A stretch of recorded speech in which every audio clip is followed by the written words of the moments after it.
할렐루야. 7월 19일 월요일 새벽 기도를 시작하도록 하겠습니다. 사도신경으로 우리의 신앙을 고백하시겠습니다. 나는 전능하신 아버지 하나님 천지의 창조주를 믿습니다. 나는 그의 유일하신 아들 우리 주 예수 그리스도를 믿습니다. 그는 성령으로 잉태되어 동정녀 마리아에게서 나시고 본디오 빌라도에게 고난을 받아 십자가에 못 박혀 죽으시고 장사된 지 사흘 만에 죽은 자 가운데서 다시 살아나셨으며 하늘에 오르시어 전능하신 아버지 하나님 우편에 앉아 계시다가 거기로부터 살아있는 자와 죽은 자를 심판하러 오십니다. 나는 성령을 믿으며 거룩한 공교회와 성도의 교제와 죄를 용서받는 것과 몸의 부활과 영생을 믿습니다. 아멘. 찬송가 93장 찬양하시겠습니다. 찬송가 93장입니다.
출애굽기 40장 17절에서 33 마지막 절까지 말씀입니다. 출애굽기 40장 17절에서 마지막 절까지 말씀입니다. 다 찾으신 줄 알고 저 여러분들이 한 절씩 교도하도록 하겠습니다. 출애굽기 40장 17절부터 마지막 절입니다. 둘째 해 첫째 달 곧 그 달 초하루에 성막을 세우니라. 모세가 성막을 세우되 그 받침들을 놓고 그 널판들을 세우고 그 띠를 띄우고 그 기둥들을 세우고 또 성막 위에 막을 펴고 그 위에 덮개를 덮으니 여호와께서 모세에게 명령하신 대로 되니라. 그는 또 증거판을 궤 속에 놓고 채를 궤에 꿰고 속죄소를 궤 위에 두고 또 그 궤를 성막에 들여놓고 가리기 휘장을 늘어뜨려 그 증거궤를 가리니 여호와께서 모세에게 명령하신 대로 되니라. 그는 또 회막 안 곧 성막 북쪽으로 휘장 밖에 상을 놓고 또 여호와 앞 그 상 위에 떡을 진설하니 여호와께서 모세에게 명령하신 대로 되니라. 그는 또 회막 안 곧 성막 남쪽에 등잔대를 놓아 상과 마주하게 하고 또 여호와 앞에 등잔대에 불을 켜니 여호와께서 모세에게 명령하신 대로 되니라. 그가 또 금향단을 회막 안 휘장 앞에 두고 그 위에 향기로운 향을 사르니 여호와께서 모세에게 명령하신 대로 되니라. 그는 또 성막문에 휘장을 달고 또 회막의 성막문 앞에 번제단을 두고 번제와 소제를 그 위에 드리니 여호와께서 모세에게 명령하신 대로 되니라. 그는 또 물두멍을 회막과 제단 사이에 두고 거기 씻을 물을 담으니라. 모세와 아론과 그 아들들이 거기서 수족을 씻되 그들이 회막에 들어갈 때와 제단에 가까이 갈 때 씻었으니 여호와께서 모세에게 명령하신 대로 되니라. 그는 또 성막과 제단 주위 뜰에 포장을 치고 뜰 문 앞에 휘장을 다니라. 모세가 이같이 역사를 마치니 구름이 회막에 덮이고 여호와의 영광이 성막에 충만하며 모세가 회막에 들어갈 수 없었으니 이는 구름이 회막 위에 덮이고 여호와의 영광이 성막에 충만함이었으며 구름이 성막 위에 떠오를 때에는 이스라엘 자손이 그 모든 행진하는 길에 앞으로 나아갔고 구름이 떠오르지 않을 때에는 떠오르는 날까지 나아가지 아니하였으며 낮에는 여호와의 구름이 성막 위에 있고 밤에는 불이 그 구름 가운데 있음을 이스라엘의 온 족속이 그 모든 행진하는 길에서 그들이 눈으로 보았더라. 아멘. 할렐루야. 새로운 한 주 또 새로운 하루가 시작되었습니다. 무더위 가운데 여러분 건강 조심하시고 또 코로나 가운데 여러분 건강을 또 지키시고 무엇보다 하나님께서 은혜와 평강으로 우리의 삶을 지켜주시고 인도하여 주시기를 축복합니다. 오늘 말씀에 보면 이제 출애굽기 40장에 성막을 다 이제 재료를 만들고 조립하는 과정을 보여줍니다. 17절에 보면 때가 언제냐면 둘째 해 첫째 달 곧 그 달 초하루에 성막을 세우니라. 출애굽하여 이제 1년을 시내산에서 보내고 출애굽한 지 2년째 되는 1월 1일을 말하는 것입니다. 두 가지 의미가 있습니다. 첫째는 그들이 한번 하나님과의 언약을 깨웠죠. 애굽에서 하나님과 나와서 출애굽기 19장에서 하나님과 언약을 맺었는데 그들이 금송아지 사건으로 그 언약을 파기했습니다. 그러나 이제 하나님이 진노하신 가운데 모세의 중보기도로 하나님께서 뜻을 돌이키시고 그들과 다시 동행하시기로 약속하셨고 그들에게 성막을 만들라. 내가 그곳에서 너희와 함께하며 너희와 함께 가나안 땅까지 가겠다. 그래서 새롭게 언약을 세우십니다.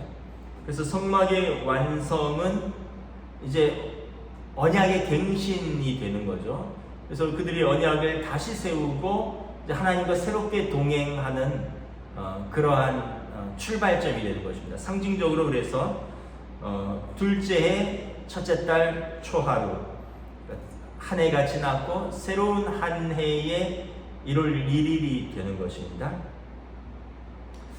두 번째는 이 성막은 신학적으로 창세기의 창조 기사와 어떤 좀 유사한 모티브를 가진다라고 말씀을 드렸습니다. 창조에서 여러분 창세기에서 하나님께서 첫째 날에 무엇이 있으라 빛이 있으라 둘째 날에 물은 모이고 그래서 궁창 위의 물과 궁창 아래의 물로 나눔이 어떤 물이 드러난 것은 땅이 되고 이런 식으로. 그래서 하나님께서 말씀하시니 그 명령대로 되었습니다. 그리고 보시기에 좋았습니다. 7번 그렇게 하시고 이제 창조가 완성되는 것이죠. 오늘 말씀에서도 보면 창세기의 창조와 비슷합니다. 하나님께서 모세에게 명령하신 대로 되니라. 창세기에서 여호와께서 말씀하시니 빛이 되었더라. 여호와께서 말씀하시니 땅이 되었더라. 여호와께서 말씀하시니 뭐가 되었더라. 이 말씀처럼 여호와께서 모세에게 명령하신 대로 그대로 되었더라. 그리고 이것이 오늘 19절에 여호와께서 모세에게 명령하신 대로 되니라. 21절에 여호와께서 모세에게 명령하신 대로 되니라. 23절에도 25절에도 27절에도 29절에도 32절에도 7번을 여호와께서 모세에게 명령하신 그대로 성막이 완성되었다 말씀을 하고 있습니다. 그래서 이 성막은 신학적으로 하나님의 명령 그대로 이루어지는 창조 사역과 어떤 맥을 같이 하는 것입니다. 더불어서 여러분, 우리가 하나님 앞에서 하나님의 뜻대로 될 때 모든 것이 아름답게 이루어진다는 것을 설명하고 있습니다. 창세기에서 창조 사역을 말씀하시면서 하나님께서 보시기에 좋았더라, 보시기에 좋았더라. 하나님의 말씀대로 이루어질 때 보시기가 좋았습니다. 그러나 이제 아담과 하와가 하나님의 뜻을 거역할 때 불순종 가운데 죄악이 들어왔고, 거기서 그들이 하나님에 대한 두려움이 생겼고, 서로에 대한 원망과 또 책임을 떠넘기기, 서로에 대한 수치가 생긴 것이죠. 보시기에 좋았더라가 보시기에 안 좋게 된 것입니다. 성막도 하나님이 명령하신 대로 이것이 제작되어야 되고, 하나님 명령하신 대로 조립되어야 되고, 하나님 명령하신 대로 위치를 두어야 되고, 하나님의 명령하신 대로 둬야지 아름답게 되는 것입니다. 왜냐하면 하나님이 설계자이기 때문에 그렇습니다. 하나님께서 처음부터 계획을 가지시고 하나님께서 청사진을 그리셨고, 그래서 그대로 제작이 될 때 아름다운 모습이 되는 것입니다. 저희 언젠가 제주도에 가실 일이 있었는데, 거기 갔더니 어떤 유명한 건축가가, 일본 건축가인데 제가 이름은 잊어버렸습니다. 유명한 건축가가 만든 어떤 박물관 같은 것이 있었습니다. 그래서 이제 가까이서 보니까 그 박물관의 특징은 크게 두 가지라 그러더라고요. 하나는 노출 콘크리트가 이렇게 다 그냥 노출이 되어 있는 거예요. 그래서 이 콘크리트를 어떤 이렇게 사각판처럼 짜서 이렇게 붙인 겁니다. 어떤 특별한 공법으로 붙인 것 같은데, 그래서 이 콘크리트를 마감을 하지 않았습니다. 색을 칠한다거나 그렇게 하지 않았습니다. 그런데 가까이서 보면 되게 거친 질감인 것 같기도 하고 회색이신데, 전체적으로 멀리서 보면 이게 또 묘한 아름다움이 있더라고요. 또 하나는 그 건축의 특징은 이 물과 건물의 조화입니다. 잘 몰랐는데 나중에 보니까 물이 잔잔하게 이렇게 바닥에 흐르고 있더라고요. 그리고 나서 나중에 보니까 물과 건물이 만나고, 또 어떤 부분에서 건물에서 물이 떨어지고, 그래서 또 물이 한쪽 방향으로 흐르고, 그래서 이제 가까이서는 잘 몰랐는데 멀리서 보면 물이 마치 파도를 타고 흐르는 것처럼 약간의 경사가 져서 이렇게 약간 물결을 치면서 계속 한 방향으로 흐르고 있는데, 그것이 이제 이 콘크리트랑 면과 선이 만나는 어떤 묘한 조화를 이루고 있더라고요. 근데 이것을 설명해 주기까지는 저도 잘 몰랐습니다. 이걸 그냥 좀 특이하네, 좀 왜 마감을 안 했을까? 이게 물이 깊지도 않은데 왜 물을 이렇게 잔잔하게 흘렸을까? 그런데 안내하시는 분이 이 건축가의 특징에 대해서 물과 건물, 또 노출 콘크리트의 특징 뭐 이런 것들을 설명을 해주면서 이쪽 각도에서 바라보고 저쪽 각도에서 바라보라 해서 보니까 다 의미가 있고 또 이게 이제 어떤 하늘과 땅의 만남, 땅과 바다의 만남 뭐 이런 나름의 의미가 있더라고요. 그러니까 일반인이 봐서는 알 수가 없는 거죠. 우리가 생각할 때 뭐 어떤 거는 이렇게 꼼꼼하게 짓고 어떤 거는 좀 귀하게 싸고 어떤 것은 좀 덜 귀하게 싸고 근데 다 하나님의 명령대로 하나님의 설계대로 성막은 완성되어야 한다라는 것입니다. 그런 의미에서 보면 우리 인생도 여러분 마찬가지입니다. 우리 인생도 하나님께서 우리의 창조자이십니다. 다시 말하면 하나님께서 우리를 지으실 때 우리에 대한 뜻이 있는 것이죠. 그래서 하나님의 명령대로 하나님의 말씀대로 순종하여서 살면 우리의 삶이 아름다워지는 것입니다. 그런데 우리가 이제 여기에서 벗어나서 우리 고집대로 살고 우리 주장대로 살고 또 아니면 세상의 방식대로 살면 하나님께서 지으신 창조의 목적과 이렇게 어긋나기 시작을 하는 거죠. 그래서 점점 더 멀어지는 것이고 점점 더 은혜에서 멀어지고 하나님의 경륜에서 멀어지고 결국은 우리가 고난 속으로 들어가는 것입니다. 그래서 성막은 창조의 모티브와 같은 신학적인 형식을 갖고 있다. 하나님께서 명령하신 그대로 지어져야지 성막이고 그리고 그대로 지어질 때 아름답다라는 것입니다. 34절부터 보면 이제 성막이 완성되고 하나님의 영광이 그 성막에 임재합니다.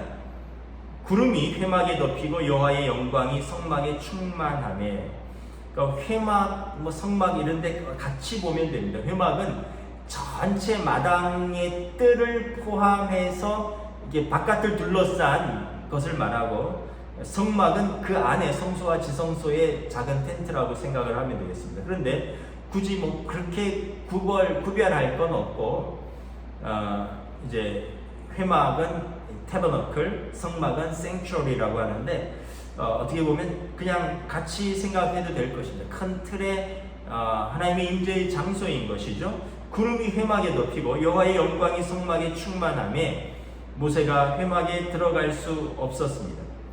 성막은 하나님 임재의 상징입니다. 구약 성경에서 하나님은 특정한 장소에 임재하시겠다고 말씀하셨습니다. 거기가 성막인 것입니다. 구름이 시내산에서 모세가 하나님을 배울 때 하나님의 임재를 빽빽한 구름 가운데서 산이 요동하고 그리고 천둥 번개 소리 가운데 모세가 하나님의 임재를 경험했죠. 이제 어떤 초자연적인 그런 어떤 굉장히 두려운 경험을 한 것이죠. 오늘 말씀에서도 모세가 회막에 들어갈 수 없었습니다.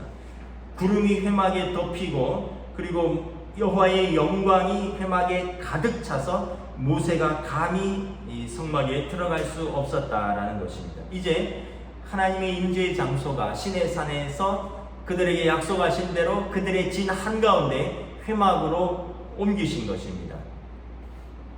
그리고 36절부터 보면 이제 이스라엘의 광야 40년, 이제 39년이죠. 정확하게는 그들이 하나님의 임재 가운데 진행을 합니다. 성막 위에 구름이 떠오르면 이제 낮이 되는 것입니다. 아침이 되면 해가 올라오니까 구름이 떠올라서 그들의 출발을 알려주는 것입니다. 구름이 떠오르지 않을 때는 떠오르는 날까지 나아가지 아니하였다. 하나님의 임재와 하나님의 사인이 없이는 결코 광야 길을 가지 않았다는 것입니다. 낮에는 여호와의 구름이 성막에 있었고요. 밤에는 불기둥이, 밤에는 온도가 내려가죠. 밤에는 불기둥이 그 구름 가운데서 온 이스라엘 가운데 함께 계시고 하나님의 임재하심을 그들에게 보여주셨다는 겁니다. 그래서 낮에는 구름기둥, 밤에는 불기둥으로 하나님께서 그들과 함께 하셨다. 중요한 것은 37절이죠. 떠오를 때 앞으로 가고 그리고 떠오르지 않을 때는 멈췄다라는 것입니다. 그런 찬양 있잖아요. 주님 말씀하시면 내가 나아가리다. 주님 말씀하시면 내가 멈춰서리다. 우리가 나아가고 멈추는 것이 내 임의로 하는 것이 아니라 성령님의 인도 가운데 하나님께서 말씀하시면 나아가고 하나님께서 멈추시라 말씀하시면 멈추는 삶이 하나님과 동행하는 삶인 것입니다. 우리 기도하고 또 말씀을 읽고 또 설교를 듣고 이럴 때 하나님께서 우리에게 마음의 감동을 주시잖아요. 때로는 우리에게 말씀하십니다. 나아가라. 때로는 우리에게 말씀하십니다. 멈추라. 죄 가운데서 멈추라. 이제 그 육신의 삶을 멈추라.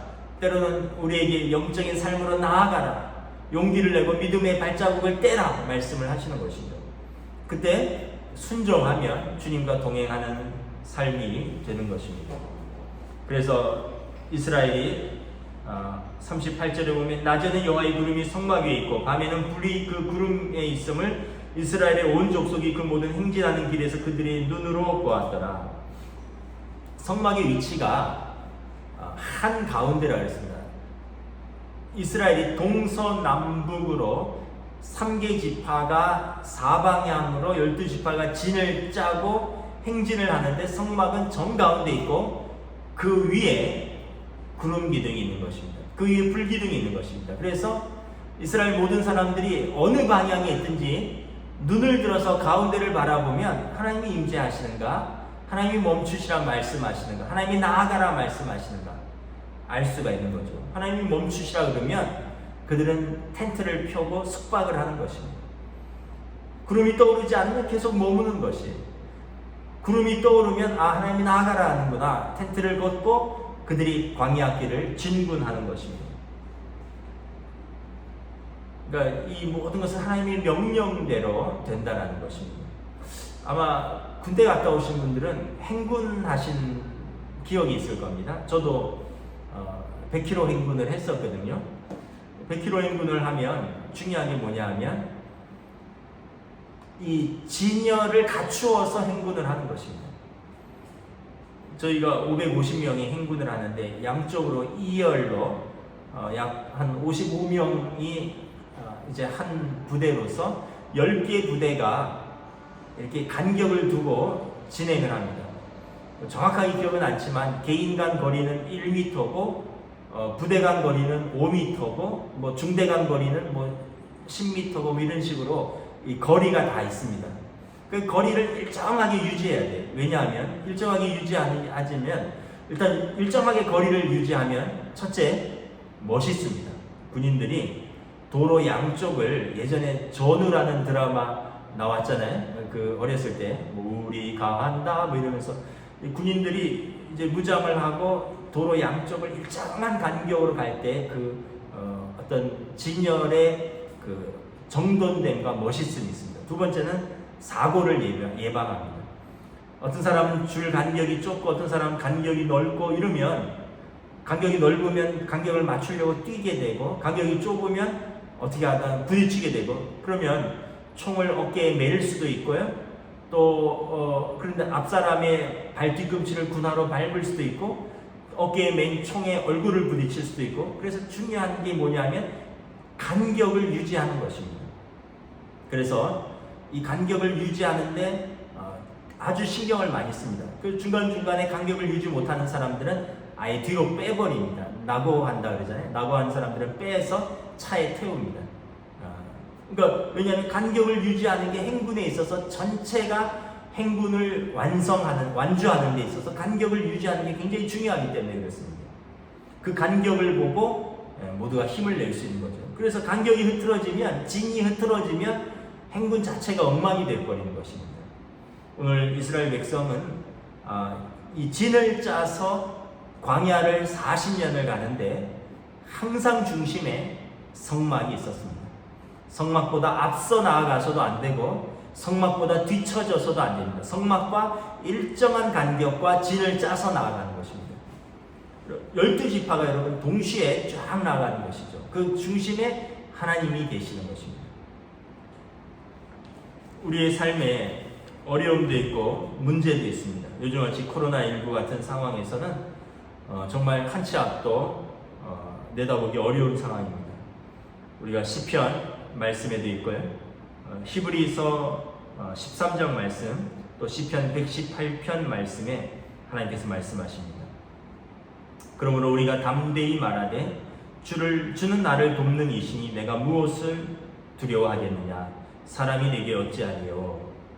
그가 친히 말씀하시기를 내가 결코 너희를 버리지 아니하고 너희를 떠나지 아니하리라 하셨느니라. 이스라엘 백성이 성막을 바라보면서 이것을 확신하는 것입니다. 하나님 우리를 버리지도 아니하시고 우리를 떠나지도 아니하시는구나. 주께서 나를 도우시니 내가 무서워하지 아니하겠노라. 그리고 그들이 그 광야의 길을 이제 약속을 붙들고 걸어가는 것입니다. 그러면서 출애굽기가 맞춰지게 되는 것이죠. 출애굽기는 40장으로 구성되어 있는데 애굽에서 나오는 것으로부터 시작해서 이제 광야길에서 언약을 갱신하고 다시 출발하는 것으로 출애굽기가 마치는 것입니다. 그리고 실제적인 광야 생활은 출애굽기도 조금 있지만 민수기가 실제적인 광야 생활입니다. 민수기, 신명기가. 말씀을 마치도록 하겠습니다. 우리 인생은 어떻게 보면 이스라엘 백성의 인생하고 똑같습니다. 하나님이 말씀을 주셨고 언약을 주셨는데 우리는 늘 불평하고 원망하고 불순종하고 언약을 깨고, 그러나 또 하나님 앞에 용서를 빌고 또 하나님께서 우리에게 자비로우시고 은혜를 베푸시사 또 우리를 용서하시고 다시 우리에게 약속 주시고 다시 또 우리가 출발하게 하시고, 그러면서 광야길을 가면서 또 불평하고 원망하고, 그래서 좀 징계도 좀 받고 또 정신 차리고 또 하나님 앞에서 회개하고 또 출발하고, 그러면서 이제 요단강 건널 때까지 우리가 하나님 앞에 영광스러운 하나님 나라 가기까지 계속해서 이 믿음의 싸움을 싸워나가는 거죠. 그래서 이스라엘의 광야길은 우리 성도의 성화의 과정하고 비슷합니다. 끊임없는 투쟁의 믿음의 투쟁이고 끊임없이 순종을 요구하는 길인 것입니다. 말씀을 마치겠습니다.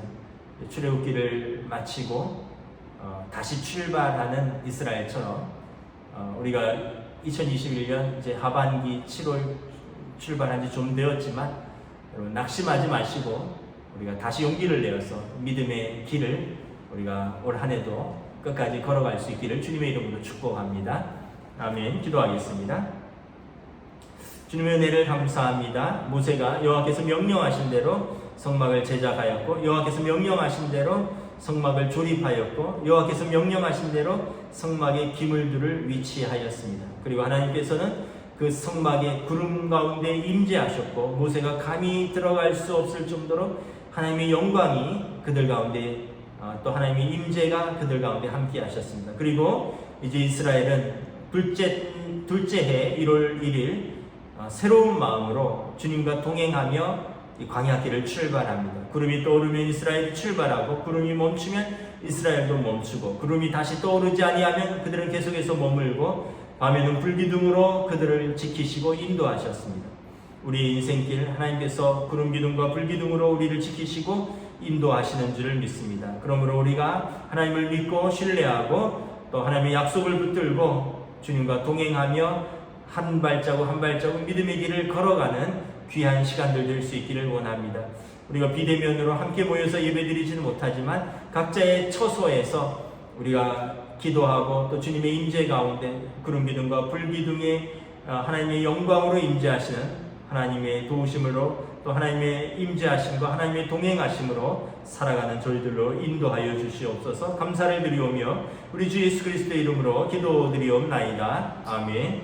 하늘에 계신 우리 아버지의 이름을 거룩하게 하시며 아버지의 나라가 오게 하시며 아버지의 뜻이 하늘에서와 같이 땅에서도 이루어지게 하소서. 오늘 우리에게 일용할 양식을 주시고 우리가 우리에게 잘못한 사람을 용서하여 준 것 같이 우리 죄를 용서하여 주시고 우리를 시험에 빠지지 않게 하시고 악에서 구하소서. 나라와 권능과 영광이 영원히 아버지의 것입니다.